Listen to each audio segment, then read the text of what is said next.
racist ass police! No justice, no peace! No racist ass police! No justice, no peace! No racist ass police! No justice, no peace! No racist ass police! Glory life foot, get on the right foot. Glory life foot, get on the right foot. So we're here live right now with a protest, a march through Hegewisch, and protesters have just started walking in the streets. Right now we see Chicago police starting to rush on bikes.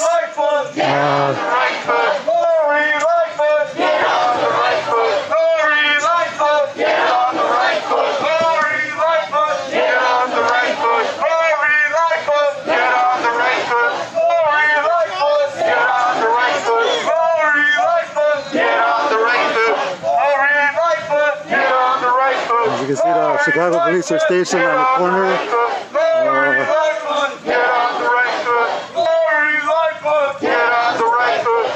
The marchers continue to march. We're going to record this for a while and then I'm going to switch because I think I put the camera on the wrong side. And I'm not sure how to switch it right now. But I'm going to try to see what's going on. It looks like the police are now trying to block off or redirect the march. What do we want? Justice! What do we want?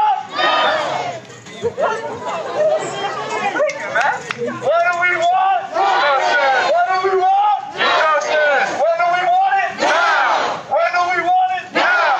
What do we want? Justice! What do we want? Justice! When do we want it? Now! When do we want it? Now! What do we want? Justice! What do we want? Justice! When do we want it? Now! When do we want it? Now!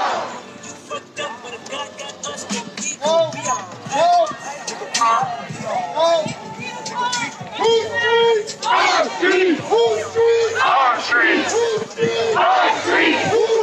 streets! Our streets!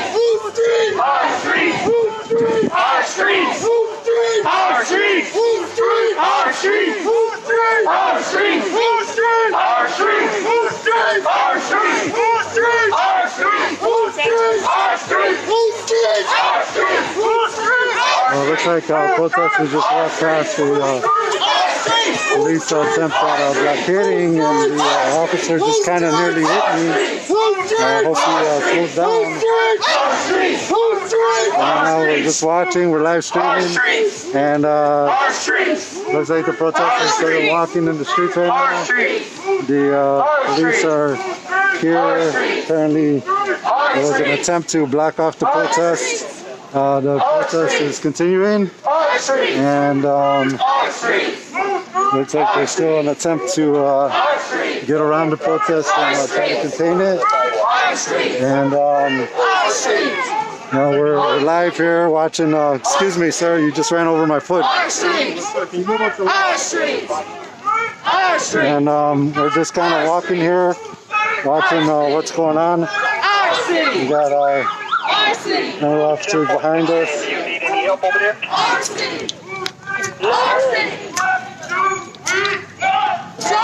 I thought you were going to pass me, sir. No. Are you not going to pass me? Can I get through here then? Are you going to go past me, or are you going to... No, I'm trying to protect the people's cars. So. Oh, okay, that's good. Sorry about that.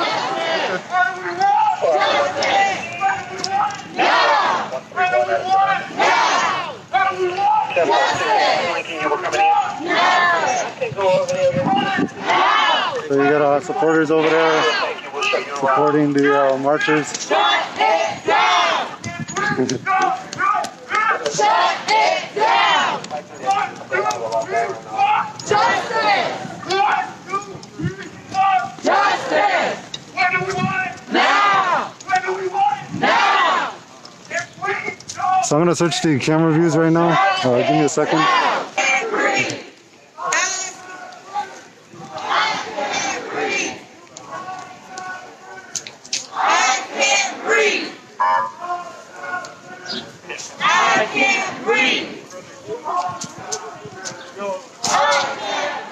So